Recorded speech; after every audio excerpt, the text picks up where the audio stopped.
there's kind of, a mixed review of what's going on behind closed doors in our hospitals. And for me, it seems so obvious.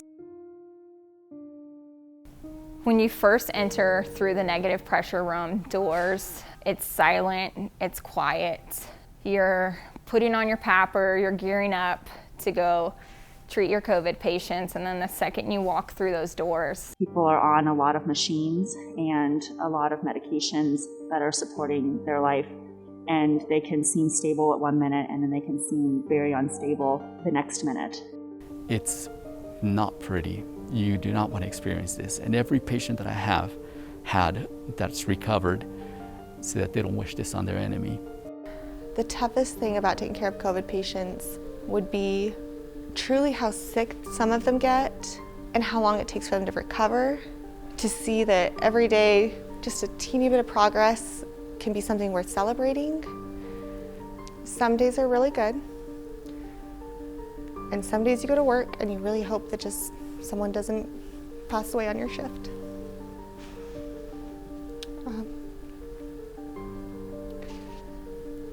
Some days you go home and you really just hope that your patient's still there the next day.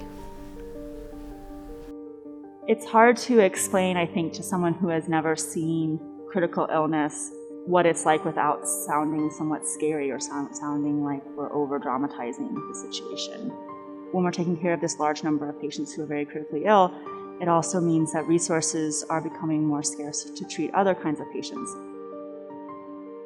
I have been a nurse for 25 years, and I've never seen anything like this. It's a scary environment because as caregivers, we are putting ourselves out there every day. You just don't know when you have that trauma patient that comes in if they've got COVID or not. So when you times that by several months of day in, day out without it stopping, it can be heavy. Before I'd get home, hop out of the car, go inside the house, pet the dog, kiss my wife, hug the kids.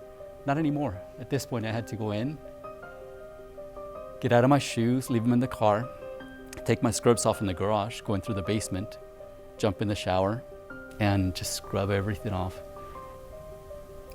Physically and therapeutically, it was very helpful to do that. Then at that point, I could pet the dog, hug the kids, kiss my wife.